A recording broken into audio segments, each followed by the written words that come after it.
अगर जल्दी उठना चाहते हैं 3 बजे, जल्दी 3 बजे उठना चाहते हैं तो आपको 9 बजे सोना पड़ेगा। तो 10 बजे से लेकर के 1-1:30 बजे की जो नींद है ना, उसकी क्वालिटी सबसे गजब की होती है। 1-1:30 बजे के बाद हमारी बॉडी ना जागने के लिए तैयार होने लगती है। हमें फील नहीं होता, लेकिन वो अंदर से जागने के लिए तैयार होने लगती है। उसके बाद हमारी नींद धीरे धीरे कच्ची होने लगती है। इसीलिए हमको 9 से 10 के बीच सो जाना चाहिए। 9 से 10 के बीच सोने का मतलब ये नहीं कि हम बेड पर चले गए और फोन चला रहे हैं कि हम तो सो गए।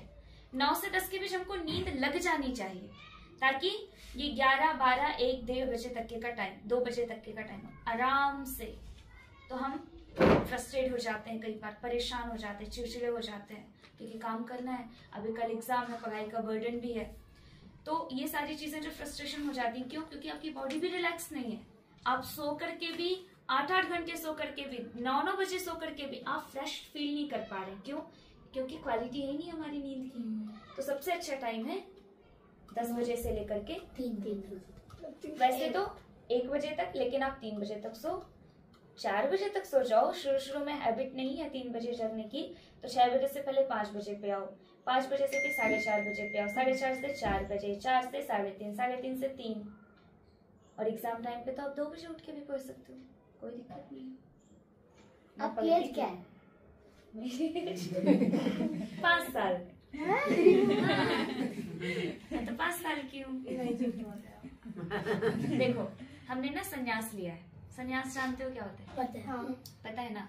तो संन्यास लेने के बाद ऐसे ही मान्यता है कि हमारा नया जन्म होता है। शरीर की दृष्टि से नहीं, हमारे नॉलेज की अगर उससे देखा जाए तो, क्योंकि हमारा एक नया एक्सपीरियंस होता है, नया नॉलेज हम। तो आपने 5 साल पहले संन्यास लिया था। गुड। पर तुम इसकी बॉडी की एज पूछ रहे हो, वो अपनी बॉडी की एज नहीं बता।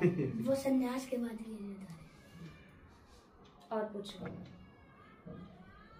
किस मोटिव से आपने संन्यास लिया था? मोटिव ये था कि कुछ स्पेशल करना है देश के लिए। तो सोचा कौन कौन से फील्ड हैं। तो पहले सोचते थे डॉक्टर बन के कर सकते हैं, इंजीनियर बन के कर सकते हैं, IAS बन के कर सकते हैं।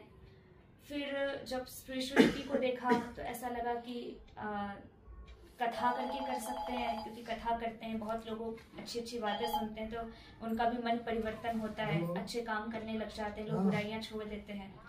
फिर ऐसी सोच ही रहे थे, क्योंकि सोचते सोचते भी 12th तो करनी है, पढ़ाई तो करनी है। पढ़ाई करते करते जैसी जैसी कंडीशन सामने आ रही थी, फिर लास्ट में ऐसे सोचा कि मैं IAS बन जाऊंगी। क्योंकि देखो, आप अगर पढ़ाई नहीं करोगे, जॉब नहीं करोगे, तो लोगों को लगेगा कि इनके पास क्वालिटी नहीं है, ये आगे सन्यासी बन गए।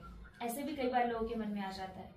तो सोचा कि नहीं, पहले UPSC क्लियर करते हैं, पहले IAS बनते हैं, जॉब नहीं करेंगे, अपनी जो कैपेसिटी है उसको प्रूफ करेंगे। नहीं की नहीं, उससे पहले ही आ लिए।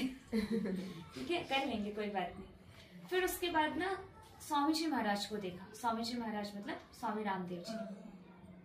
फिर उनके बारे में बहुत सुना, खोजा, कैसे हैं, क्या करते हैं, कैसे जीते हैं, क्या ये काम करते हैं, क्या अच्छा है, क्या बुरा है, सारे एस्पेक्ट से देखा। तो अच्छा लगा कि हम कुछ नया शुरू करें तो कितना टाइम लग जाएगा कि हम किसी चीज को नई शुरू कर रहे हैं। देश का काम करना है, कुछ भी करना है, कुछ भी अच्छा करना है, चैरिटी करनी है या कोई आपको कोई ट्रस्ट चलाना है, कुछ भी करना है। लेकिन फिर ऐसा लगा कि एक व्यक्ति है जिसने ऑलरेडी शुरू किया है और वो आगे बढ़ रहा है, तो खुद नया शुरू करने से अच्छा यदि उसका हम साथ में ले लेंगे, सपोर्ट कर लेंगे, तो वो काम और आगे बढ़ जाएगा, है ना? क्योंकि नया शुरू करेंगे तो एक लेवल पे पहुंचते थे कि हमारे 40-50 साल निकल जाएंगे, लेकिन ऑलरेडी किसी ने अपने 40-50 साल दिए हुए हैं, उसका एक्सपीरियंस है, तो उसके एक्सपीरियंस को लेकर के और हम उससे आगे अप करेंगे। तो देश का काम कर रहे हैं स्वामी जी। पतंजलि गुरुकुलम में पढ़ना है आप लोगों को? पहले बताती हूँ, फिर पूछूंगी। पतंजलि में पतंजलि गुरुकुलम चलता है, उसमें नर्सरी से भी एडमिशन होता है, नर्सरी, LKG, UKG, 4th से 5th क्लास में भी एडमिशन होता है। तो ये तो पतंजलि गुरुकुलम है। फिर एक आचार्य कुलम चलता है जो इंग्लिश मीडियम है, CBSE पैटर्न है उसका। फिर एक पतंजलि यूनिवर्सिटी चलती है जिसमें योग से BA, MA, BSc, MSc वहीं से आपने करी हुई है? हाँ, वहीं से की हुई है। फिर उसके बाद एक BNYS जो नेचुरोपैथी योगा का कोर्स चलता है, तो कॉलेज लेवल के भी कोर्स चलता है, स्कूल लेवल के भी कोर्स चलते हैं। तो ये काम पतंजलि में चलता है। फिर उसके बाद मेडिकल का, जिसको कहते हैं चिकित्सा का काम, क्योंकि जो एलोपैथी दवाइयाँ हम खाते हैं ना, आपको बुखार हो जाता है तो हम क्या करते हैं, आपकी माता जी मम्मी पापा क्या करते हैं, दवाई देते हैं। इंजेक्शन भी लगवाते हैं। नहीं, किसने लगवाया इंजेक्शन? मैंने लगवा रखा। लगवाया? डर तो लगता नहीं है पर लगवाएंगे। मुझे डर नहीं लगता तो लगवाए भी नहीं। अच्छे बच्चे हुए तो इंजेक्शन पेरेंट्स लगवा भी देते ट्रस्ट नहीं करते ना, हैं, दवाइयाँ खिला देते हैं, है ना? संजीवनी बटी आयुर्वेदा में इतनी अच्छी है, बुखार उसने भी 3 ही दिन में उतारना है। पर लेकिन घर वाले भी तो एलोपैथिक की तरफ ही जाते हैं। हाँ, तो अब देखो मेरा सपोर्ट है आपके साथ। अब अगर मम्मी पापा दवाई खिलाए ना, पूरा अधिकार है आपको, खाना ही मत, क्योंकि मैं ऑप्शन दे रही हूँ ना। अगर आपको बुखार हो जाए तो गिलोय जानते हो, गिलोय का काढ़ा पियो। वैसे आप गिलोय का काढ़ा डेली पियोगे, एलोवेरा जूस डेली पियोगे, आपकी इम्यूनिटी इतनी रहेगी, इतनी इम्यूनिटी अच्छी रहेगी कि आपको फीवर होगा ही नहीं। ठीक है, यदि आप प्रॉपर एक्सरसाइज करोगे तो।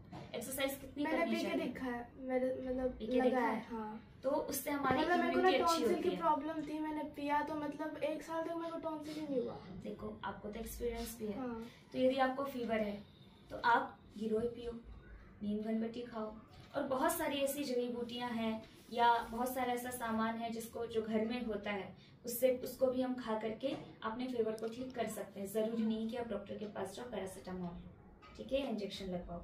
तो ये चीजें आपको पता होनी चाहिए, ठीक है, आपके मम्मी पापा को पता होनी चाहिए। जो अभी कह रही थी ना कि फोन है, फोन में बहुत सारी चीजें होती हैं। फोन में अगर आप एक बार सर्च करो कि फीवर को ठीक करने के लिए घरेलू उपचार क्या है, या स्वामी जी का नाम डाल करके सर्च करो, तो बहुत सारी चीजें। आप जीरा और काली मिर्च को पीस करके उसको गुनगुने पानी के साथ ले लो, उससे फीवर ठीक हो जाता है। आप गिलोय का काढ़ा पी लो, उससे फीवर ठीक हो जाता है। ये तो रामदेव बाबा भी बताते हैं सुबह। हाँ, मैं वही से